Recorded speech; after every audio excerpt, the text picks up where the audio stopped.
Hello, my fellow fans of the small. I'm Laura Blair, and this is Tiny Worlds, Big Stories.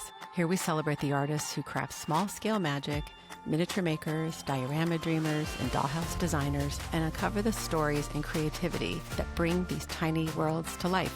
Whether you build tiny scenes or simply love them, welcome. Chris Petersen builds houses, but not the kind you walk into. He builds the kind you hold in your hands. In a world where most of us move through homes without even realizing how deeply they shape us, Chris has made a career out of slowing that down, studying it and recreating it piece by piece in miniature. Before this work, he spent decades in a completely different field, healthcare analytics, but underneath that career was something that started much earlier. A 4-year-old kid sitting on the floor with a box of wooden blocks, building little worlds, and not quite knowing why he loved it so much. Today, that instinct has evolved into something incredibly precise and deeply meaningful. Chris creates custom-scale model homes for people, often from just photographs, translating real architecture into miniature form with remarkable accuracy. He uses architectural software, laser cutting, and a whole system of self-taught techniques to solve problems most of us would never even think about, like how to calculate roof pitches so every angle meets perfectly, or how to recreate the subtle details of a home that only the owner would recognize. But what makes his work so powerful isn't just the technical skill. It's what these homes hold: childhood memories, family history, places that no longer exist, houses that were sold, lost, or even destroyed, and somehow through his work are made tangible again. And I have to say, this one felt very personal for me, because when I look back on my own life, I can map it through all the homes that I've lived in, each one holding a version of who I was at the time. The idea of being able to hold one of these places in my hands, it's emotional, it's grounding, a bit like time travel. And that's what Chris does. He builds time machines disguised as houses. In this conversation, we get into the technical side of his process, what it really takes to get a home right, and how he works from imperfect information and where precision meets artistry. But we also talk about the emotional weight of this work and what it means to create something that might make someone cry the moment they see it. This is a conversation about craft and memory and the quiet power of the places we come from. Hi, Chris. Welcome to the podcast. How are you? Great. Thank you. Thanks for having me. And I see the houses behind you. I am so excited to get started in talking about all the beautiful things that you make. So I always start with the big question. What were you like as a kid? Were you creative? Did you build things? I was creative, typical kid. I goofed off a lot. When I was really little, I was like 4, my father came home and he had this big box of blocks, right? It was just wooden blocks. And I'm one of 6 kids. So he dumped them all out, and right away I started building, and I just loved those blocks. I'd make little tables in front of the TV for my brother and I to eat, our sandwich at lunchtime. We watched some old TV shows, and I'd make little houses. So I kind of got hooked into doing that when I was young, and then I got busy with, school, college, career. So yeah, you had a big career. This is before just really starting building in earnest, right? With this work. Tell us about that transition, and were you kind of building on the side, or did you just transition all at once? Like, how did that work? And what field were you in that was different? Actually, I was a healthcare executive in the pharmacy side of the business. Worked for some major PBMs. And I just started doing some houses that I liked. Basically, the first house we bought, I made a little model of that house. I actually have it, and it went through a flood. It was mainly cardboard, but I enjoyed it. I thought it was really cool. Fast forward 10 years, I made a model of my in-laws' house, but everything, and I made a model of basically this theater, but I made the original one, X-Acto knife, drew up the measurements, everything else, and then I discovered the laser. I saw a beautiful house. It was like a Colorado real estate place, and they had a house. I'm like, how the heck do they make those so exact? There's no way I can cut out a little window with all the little window with an X-Acto knife. And discovered a laser and found a company near where I was working at the time, and went over there, talked to them, and then they said, "Oh, just bring in this file, that file." I'm like, "Well, how do you make those?" So it was very much a self-taught learning for me to figure out how to do that. And then I made my first house with a laser, I'll tell you, it takes easily 50% of the time when you do one of these builds is just all the computer work, doing all the layouts and everything else and making sure the pieces all come together just right. The hardest thing I was dealing with was doing the roof pitches on, some of these complicated roofs. If you've got like an L-shaped house, that's pretty easy. If there's a roof with just two pieces come together, that's no problem. But when you start getting into some of these really crazy roof panels and trying to get the pitch right so that when the wood comes together, it comes together at the proper angle, I Mm-hmm. didn't know how to do that. I was trying several things and I wound up looking for some software online and I found it was called Home Designer by Chief Architect. This was in Hmm. 2018. And I bought that mainly so I could figure out how to do the roof panel. So you design the house just like an architect would. And it had a neat feature where it says a print model. And so you could print out a So model. perfect. It was. So you put in the doors, windows, and everything else. You adjust the pitch of the roof and it adheres to all the building standards, right? And then I would just export that into Corel Draw and I'd outline everything. And then when I started putting the roof panels together, they came together just right. And I Mm-hmm. thought, wow, I'm going to use this all the time. Does this So, company know that you use this for this? They got to know because this is cool. they do, but here's the thing. They upgraded. I wound up getting an upgrade to the software. It was only a few $100, maybe $200 at the time. And when I got the upgrade, it did not have that print feature model. And I said, Oh, what happened to this? no. Oh, no one uses that. It's all virtual now, right? Everyone does a 3D virtual Right. view of the house. Wow. And I said, well, I use it. Nobody asked me. And I actually asked them if they had any of their old versions because Cool. I was going to put together a class. Here's how you make this. Here's what you Sure. do. Here's what I do. But that software is no longer available. But I still use it. I use the 2018 version. And every time I build a house, I build the model, so just like real, this is a 30-foot wall. This is, it's 10 feet high. But you can adjust the roof pitches. You can adjust how high each ceiling is, and it makes those adjustments on the outside. Mm-hmm. But yeah, they don't make that anymore. But when I use it, I'll actually do a 3D fly around of the house, right? You make it and you show me a view of that. And then I use that. I make a little, it looks like a drone flying around the house. And I say, okay, this is just for the structure itself. Did I capture all your doors and windows? Uh, I don't typically put in, columns and a lot of details that I do in the later steps. yeah. But just so I get the okay from people. Got it. What a great tool to show. Yeah. And that leads me to my question I really was interested in. Do you consider yourself a craftsman, an architect, a storyteller? What do you consider yourself in this work? I consider myself a craftsman, an artist. So you can't really make an exact replica of anyone's house. Even a museum quality model, someone's going to say, well, my house has 12 stairs. You put 13. It's just, you can't make an absolutely Hmm. perfect model. So I put together an artist commission agreement that I send people, and I have maybe 4 or 5 places where I say, this is an artist representation of your house. I try and get as exact as I can, but I can take some creative liberties, and I want to make sure that the house looks great from across the room. When you see it, it's all proportional. Hmm. But when you go nose to nose with it and you see all the detail, that's where the wow factor comes in. And I think, that's important for, Do you always work in the same scale? I do not. Oh, wow. When I first started building like this theater and some other things, I was doing 1/8 inch scale. So, you can take a set of blueprints and they usually have elevations on those. And those are all in 1/4 inch scale. I'm like, well, that's too big. So I would just, Yeah. build that and then I'd shrink it down to an 1/8 inch scale. And the great part with that software, when you go to print your model, you can say what scale you want. And you can have any scale you want, any scale. And so I was building 1/8-inch scale models. And then the first one I built, which is actually, it's this house over here is my Oh, house, the one I grew up in. That was a 1/4-inch scale.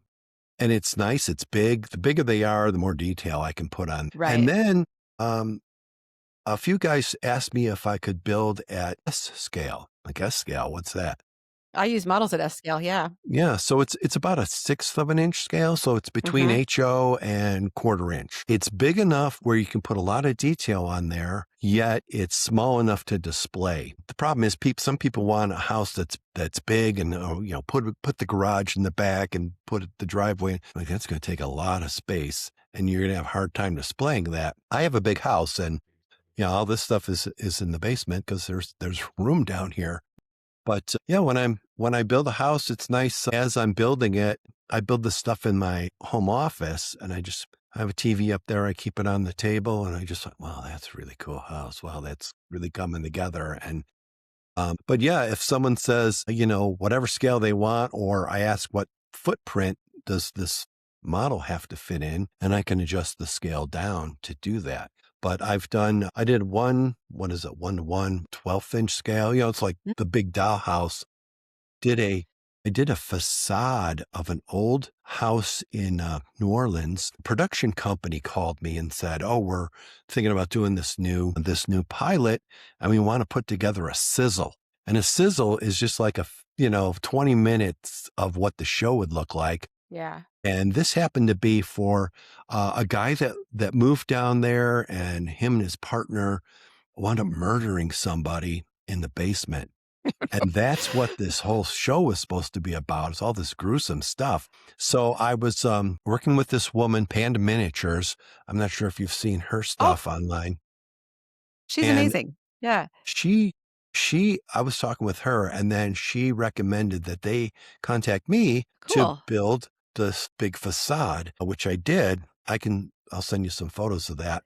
But it was gigantic. It was right before Christmas, and they needed it right away to start Oh, doing a shoot the first of the year. And I wound up working, 12 hours a day for a month, lost 10 pounds. And this thing was just gigantic. And I thought, how am I going to ship this ship it. without everything falling apart? So I took it to UPS. They said, we pack and ship. Great. Can you pack this? That's pretty big. And they wound up doing it, shipped it to New York. It showed up in pieces. Oh, you're the second story I've heard. That's so awful. They had to Aw. hire somebody to put everything else back together. But Ugh. it was pretty neat. They did the sizzle, but I guess the show was never picked up. So I never heard a It's on thing. your resume though, so that's pretty cool. Yeah, that was fun. Yeah, that's a very cool thing. I mean, because that's such a stylized thing too. That must have been fun for you. I mean, New Orleans is like, I mean, it's a Yeah, great. it was a neat old house, and they used Amanda at Panda Miniatures to do the I interior. could see that. She's super talented. That's a nice combo, you two together. That's great. Yeah, it was neat.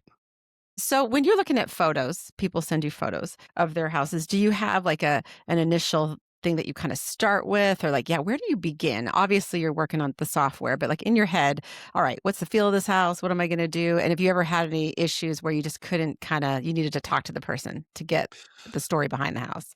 So when Mm. people call me, um, can you build me a house?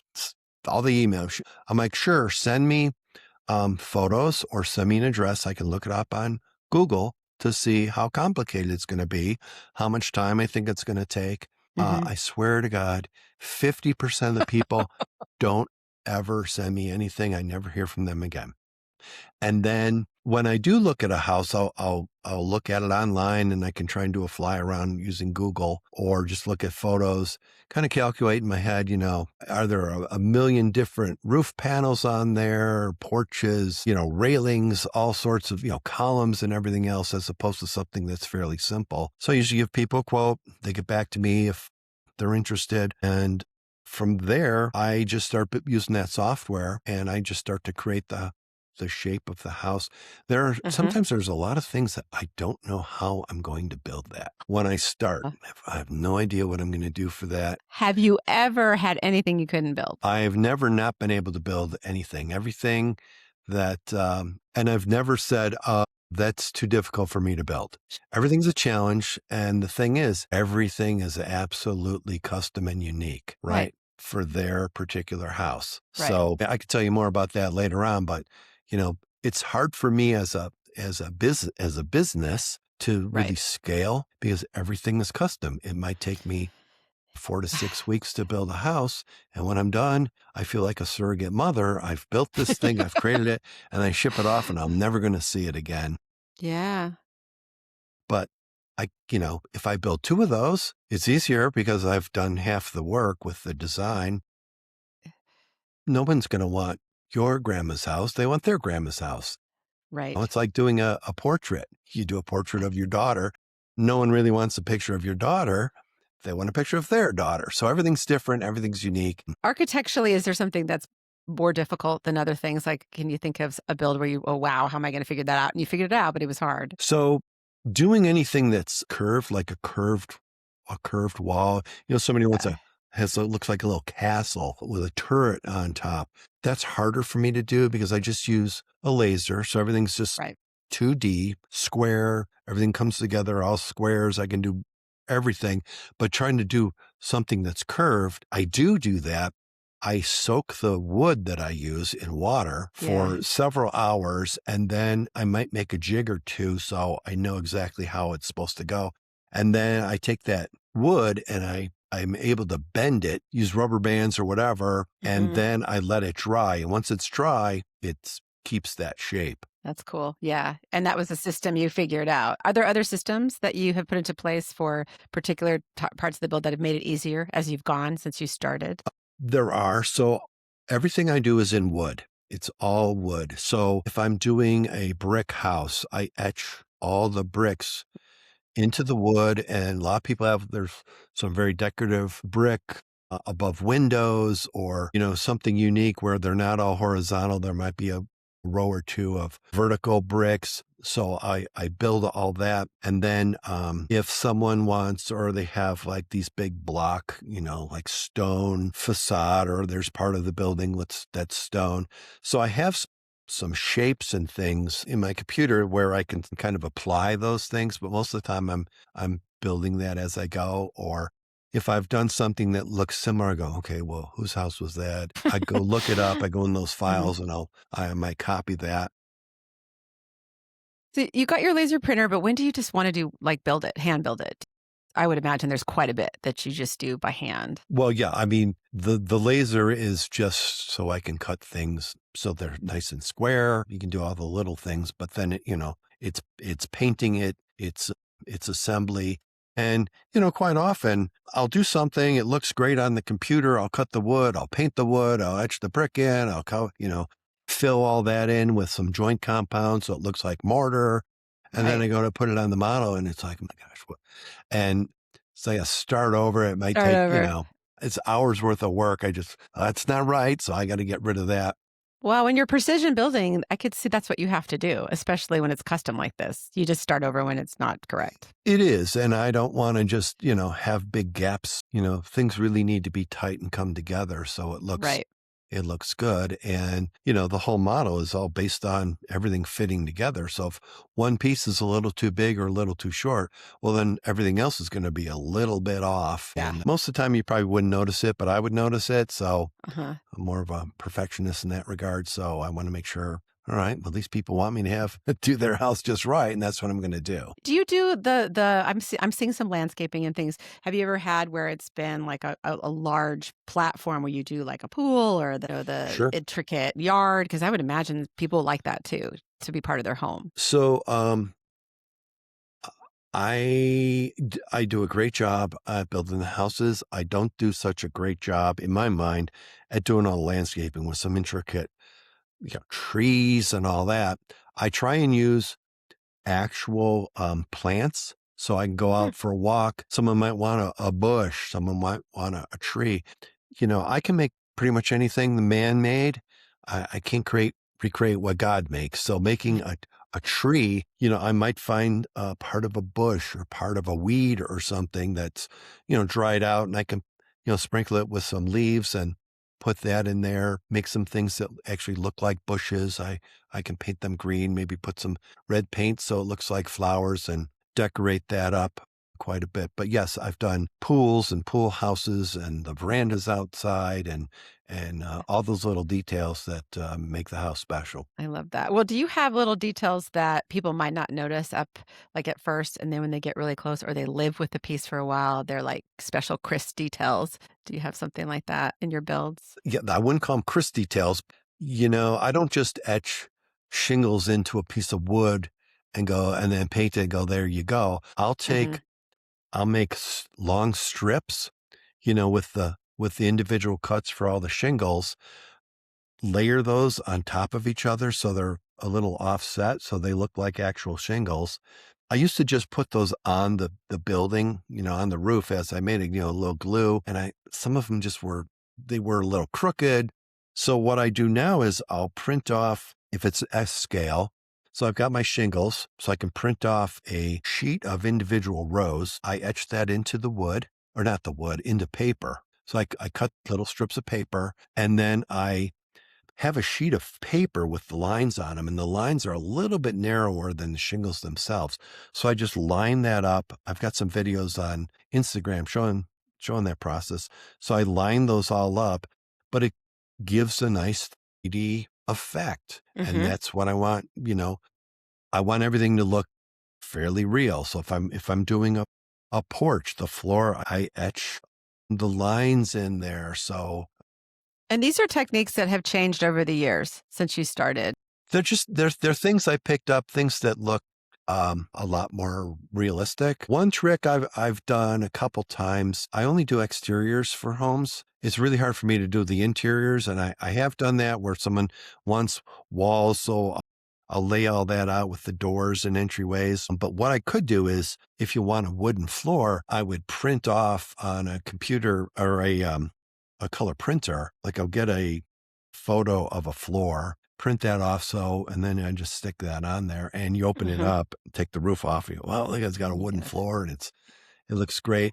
That's a nice detail. When I do decks, porches, even floors, again, I'll etch all the lines in there so it looks like the real wood. And I use basswood, which is just is very beige looking. And then I take a marker that has stain in it. You can get that at you know Home Depot, and I stain everything. So you got a nice stained deck or stained windows or columns or that kind of thing. So when people get their homes and as either, I mean, I bet a lot of them are gifts, right? People, it's so emotional. Our homes are so, important to us. And I love your videos on Instagram, the reactions that Oh, people have had over the years. Is there one that kind of got you in the heart more than others? 'Cause there's some great I videos on there. Uh, I've only had a handful of people actually do that. I started asking for that, but I would get a lot of testimonials coming back to me saying, I made this for my uncle. As soon as I showed it to him, he just burst into tears, or Mhm. mom burst into tears, or grandma, or somebody starts crying because that house means something to them. And so now I say, here you go. The house is on the way. Here's how you unpack it. But if you can make a video of the presentation for your Yeah. husband or your wife or someone, I would love to have that. And can I share that on Instagram? And yeah, there was one I just did recently. It was last Christmas there was actually an actor for a popular TV show. I'm not gonna say his name, but I made his childhood house. His mother had just sold the house that he grew up in, moved to Atlanta, where his sister lives. And so this was 2 years later. He contacted me and say, my sister just sold her house. I'd love another scale model. So I made that and they presented that to her at Christmas. Mhm. So I said, hey, can you record that? And it was kind of from a little further away, but they showed that to her and she's like, oh my God, I'm going to cry. So why do you think that is, Chris? I mean, besides the obvious, what is it about our homes that just makes us when we see them small, we just fall apart? And well done. What is it? I think it's the memories, right? It's the memories that you Uh, shared, the memories that you created by living in those houses. Like I would love to make a model of my grandma's house because there's a lot of meaning there. And someone who grew up. I've done a lot of houses for parents, right? That their children, or I did one where their house burned down. I had no idea. She Oh, said, "Oh, can you oh, build this for my parents?" And it was a house up in Wisconsin. I said, "Sure. Can you send me some photos?" So she's sending me photos, and then in these photos, you see the house is ablaze. I'm like, "Oh my God, what oh. happened to this house?" Oh, there was a fire. The whole thing burned down. What a gift to be able to have it again, though, miniature, to be able to experience, just hold it. Yeah, and this was a custom house that they had designed and built, lived there for years, and it burned down. And so to see Wow. that resurrected in a little model, they can Yes. have on a shelf, that was very meaningful to them. Is that one of your favorite commissions that you've done? It's a lot of them are like that, where the house was torn down, or, they sold it and, somebody has modified it. So I grew Mhm. up outside of Chicago in a town called Park Ridge, this is the Pickwick Theater in Park Ridge, very iconic Art Deco theater. And so I built that because I missed, my hometown. And so I made that model of the theater. It was nice just to look at, but in Park Ridge, there's just a lot of tear downs. There's these Mhm. beautiful, Mhm. 1950s gorgeous craftsman houses that get torn down, and they'll put up a, Mm. a brick McMansion, and Right. no one's ever going to see those houses again. Yeah. And it's interesting. I discovered the Sears kit houses. So back in 1908 to 1940, Sears was trying to sell more home goods, lumber, that kind of thing. So they started designing homes, and these were kits you could buy, and they were only, $1,000. You could buy these. Every board was numbered. They gave you instructions on Wow. how to put this together. They would pre-cut all the lumber. They give you up to 30,000 pieces, all the windows, screws, nails, floors, the plans. They'd put all that on a rail car and ship it to you.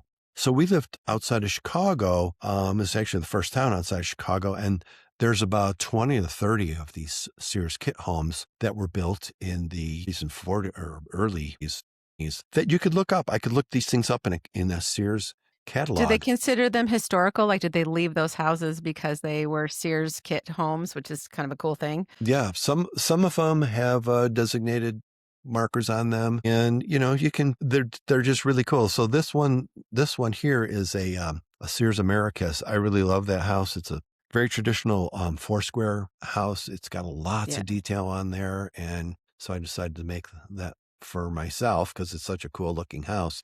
And then Yes. actually, I'll send you a picture of this. That was one of the first pictures I ever put when I got onto Instagram. And that Mhm. was right during the pandemic, right? So everybody's at home. And I posted this one photo, this me in the background, That'll hol- do it. holding this. And, my phone sounded like a Geiger counter. It's like I ding, bet. ding, ding, ding, ding, ding, ding. You hit a chord.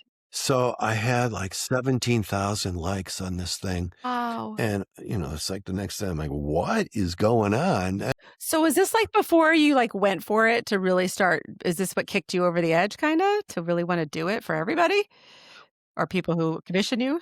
I was building houses for myself. So I built, my house. I built a friend's house. This house, again, was in Park Ridge. This was for a girlfriend of mine in high school. It's a very unique house. It was built in, can I show this to you?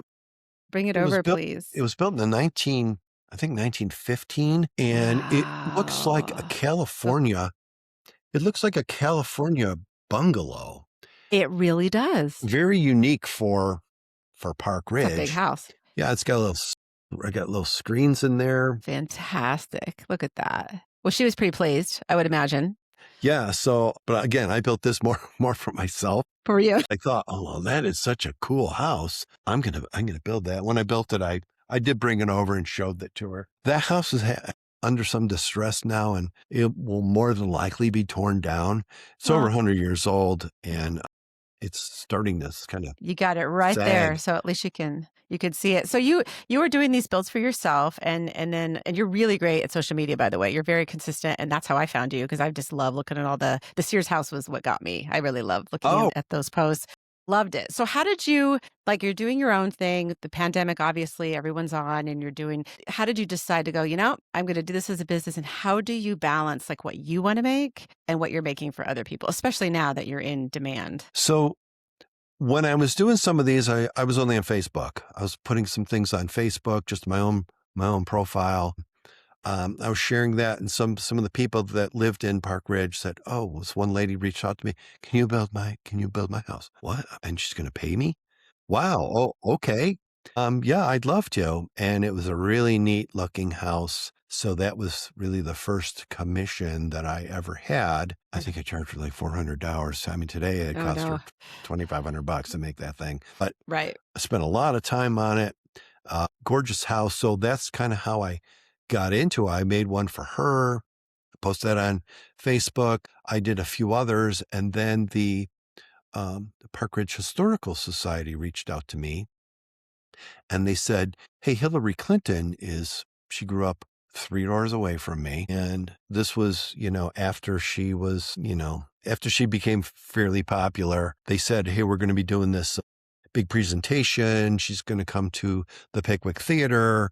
They're busing in children from all over the place. Would you build a scale model of her house for the Historical Wow. Society?" So I said, "Yeah, absolutely." So then I started getting a little more popular. I posted a few pictures of me standing next to Hillary Clinton with this house in the middle. It was a book signing she did and everything else. And that's when I then got onto Instagram. But I gotta tell you, I've only built a couple homes from people that saw my work on Instagram. 99% of my work comes from Google. And Hmm. this is why I was looking to, here, let me go back a little bit. Right during the pandemic, I was a VP of analytics for a healthcare company in Colorado here. And I got laid off and I was, 60 years old at the time.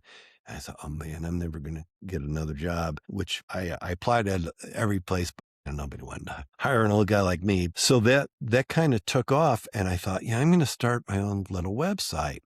So my son helped me find a URL. So it's scalemodelhomes.com. It was available.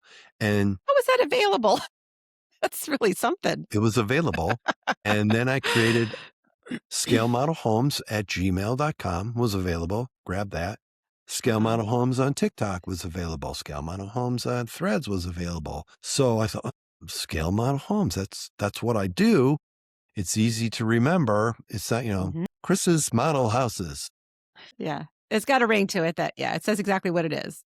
And so I put together a website. I did all that myself, did a lot of the SEO work myself or the keywords and became basically number one. If you're looking for scale model houses, scale Yeah. model home, Is that something you just knew naturally how to do, the SEO and all that, or did you have to really learn it? Or did your son help you? I had to learn it. I had to learn, figure out how do you Yeah. get people coming here with keywords. So I started putting my work there. And that's where, again, I get 99% of the work I Amazing. do comes from Mhm. Google. And I typically ask people, "Hey, how did you find me?" On Google. They just put in, looking for a scale model house. Do you find that on Instagram, a lot of people who follow you are artists like me? Yeah, they are. They They are. are because they appreciate it. They appreciate what you're working on. It's good to build community. It's nice to build community It on is. Instagram. I think I definitely have a different perspective and appreciation for the time and effort people put into their work. And when you see that Mhm. online, these people may have spent months working on something. They'll put pictures, maybe a reel or two on Instagram. And this has happened to me. You spend all this time like, "Oh, this is so cool. I think people are going to love I it." You put that out there and it's just a dud, right? And then you put something out there that you think whatever, and you start getting all the likes. And I haven't figured that out. You just never know. I know. The algorithm is I know. And do you some but you're really consistent. Do you balance that out? Like, do you have a day that you shoot stuff or you just do it as you go? So I'm more consistent than I was only because I have I have about 400 posts on Instagram and over the last 5 years. And so what I've started doing is going back to some of my older posts and some of my older work. So when I make a house, I might have, 30 or 40 photos of that house or me building it. And then when I put things on Instagram, I would only, here's the finished product. I always try to put my hand in there so people Mhm. don't just see a house. Well, there's a house. Why is someone posting a picture of the house? Oh, well, there's the guy's hand, so they can tell it's a Mhm. model. Wow, that looks so realistic. But the thing is, it takes so long to I make one know. of these that um, everybody wants to be wowed with the final product. Well, if it's going to take you a month to get that final product out there, post it once a month, you don't get any followers. I've done, here's some of the process. Um, here's some of the emotions that we through the unveiling. That's Um, my favorite part. I love that part. yeah, I love that too. I just don't get enough people.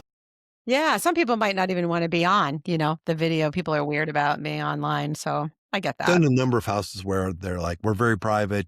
We don't want this on social media. And I have Oh, in that artist agreement, I say, I have people look it over, read it, make sure before they sign it. I say that I'm going to be putting photos and things online, and some people say we're very private. Scratch that off. I don't want anyone wow. seeing this house, or something that's very elaborate or whatever they don't want. Line of thinking with, like, your contract and everything, has there ever been, like, a detail or something that you have learned about your business, either learned it the hard way by working with someone with a commission where you're like, "Ah, I need to change that, or I need to nail that down to protect myself." Yes. So when I first started doing this, I would get, let's say I'm going to do a house. I give you a quote. Let's say it's $500 or I'll say $1,000, because it's some a big elaborate thing. And I would get a 50% deposit because this is unique. This is just, you're the one that likes this house.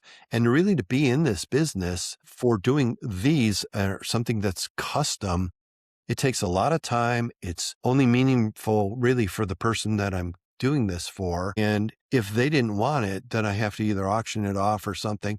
And you might get a couple $100 for it. And so I was charging a 50% deposit before I would do any work. And I did have three occasions where I was basically done with the house. And what Oh, I would do is I would take photos along the way, sending those, here's the progress I'm making. Then I would box it up and figure out what the shipping would be, and then I would send them a final invoice. And I had people, well, I don't want it. You can keep the deposit. I don't want it anymore. oh, I did that for somebody in Florida. The guy was looking to mhm. sell some property. So he had 3 properties, 3 houses designed for this as potentials for this property. So I built one. I got 50% deposit, built one. He paid me the balance. I shipped it off to him. I built the next one. And I said, it's done. And this guy just wouldn't return any of my emails. It's And ghosting you. so he had sold those properties. So he didn't need these models anymore. And so he's like, I'm not paying you anymore for that. So I auctioned that house off. It was a big house, very Florida looking. And so then, okay. No, doing all that time and work on it and then not being able to deliver It it to is, the and then I did another one for a guy in, Nebraska, which I suppose I could have figured this out. The guy was an engineer, and he sent me all this stuff on this house, every little detail, and so I built this, and he didn't like the way one of the columns looked. Like, "What is wrong with this?" So I redid them, put them on there, and then there was something else he didn't like, Right. and then he said that, I I think it was $2,400 I was charging him. He paid me 12. I said, "Okay, your house is done." And he said he could not look at that house as a Oh, model and not like feel sick about it. I'm like, "Okay." So I had to auction that off for a couple $100. So I man. said, "Okay, my new deposit is 75%." There you go. So now I charge people 75%. So at least Good. they have a little more skin in the game, Yeah. but most of the people, they're very eager to get the house, looking forward to seeing it, and they're ecstatic when they get it. So, and I usually try and charge full price, 100% if I'm doing something for a contractor or an architect that, is going to display this at a show or something. So if I'm doing business to business, I try and get all that up front. People know the time it takes. Have you ever had anyone kinda try to rush you when you weren't, ready to be done? A few times, but I usually ask people, is this a gift? Is there for a birthday? And quite often, let's say today's the 23rd of March. I might get an email today and someone will need something on April 10th. And I'm like, I have a Mhm. backlog for one. It takes me Mhm. at least a month to make something. I can't meet that. Would you be interested in presenting that as a Christmas gift or something else? And some people will say, hey, no problem. I just love your work. I want to present that model. And some people want to give it as a birthday gift on that date. And I can't quite make those. Well, luckily I, there are other holidays, right? You could go Christmas, there are. Give 'em Valentine's Day. Valentine's Day. That's a great Valentine's present, actually. So, what have all these the building of these homes, what has it taught you just about people in general? Just the emotional attachment people have about their homes. And I try to get as many photos. I say, the more photos, the better. And I try to find some of those details that you wouldn't notice just driving by somebody's house. And I'll try and incorporate some of those details into the house that when they go nose to nose, oh my gosh, look at that. That's exactly the design we have on the fretwork of the house or in the railing or the door is absolutely perfect. Some people have some very unique looking doors, Mm. but I try and capture all those little details that make that house really pop for them. That's your art. That makes you an It artist. It is. really It is. does. There you go. You are absolutely an artist. So sitting here displaying houses, if someone just takes a house and puts it on a table, you're going to see the roof. That's what people, it's all top down. Well, you don't look at your house from the top down. You look at it straight on. So I'm like, hey, if you're going to display this, put it on a shelf that's sort of higher up. And a lot of people, I will see photos and I don't really know what the roof looks like until I maybe do a Google fly around and take the satellite view. But I actually spend a lot of time making sure that the roof panels look correct. And it's not something that they ever see. So I want to pour a lot of the detail into what they do see all the time. Yeah.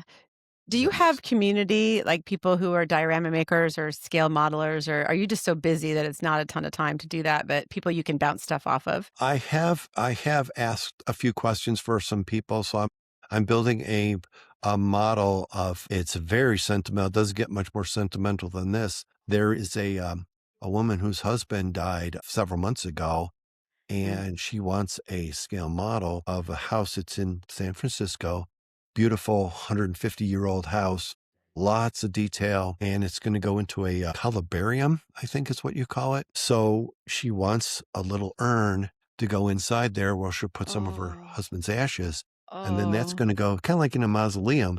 It's just going to go in a little cubby. So it's the house that wow. they bought, fixed up, and that's like his final resting place. So I'm like, Wow. No pressure. it's like I'm ready to cry. Just I know. I think I would cry through the whole thing. My goodness. That's amazing. I did a house, this is several years ago, for someone to place their parents' ashes in because that Yeah. was the house that they designed, they built. They passed away. The house is no longer there. So I made one of those for them. So, like I said, doesn't really get much personal than that. It And doesn't. yeah, Well, and that leads me to my last question because I think I might know the answer. What did little Chris love that grown up Chris gets to honor through this work? uh, I guess just the fantasies that you get when you get to play, like all these I did for me. This is for fun. This is to go, oh, that's so cool. And I amaze myself when I'm building a house and, right towards the end, it really starts coming together. And like I said, I'll have one on my table in the office Yeah. and I'm gonna put the little people there or get a little scale car and just kind of the play. And I just go, wow, I made that. It took a while to build up the skills and, my earlier works were okay. And now I feel like I'm really a craftsman and I can spend a lot of time. Yeah.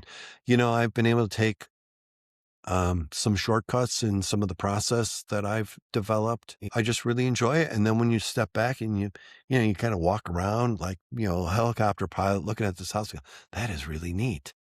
I think that's what little Chris would say. Yeah, That is definitely. really cool. I love it. Well, thank you. Oh, so where can people find you? So obviously we got the scale models. I guess you told us that. And if they're interested in having a home done, how far out are you in terms of booking?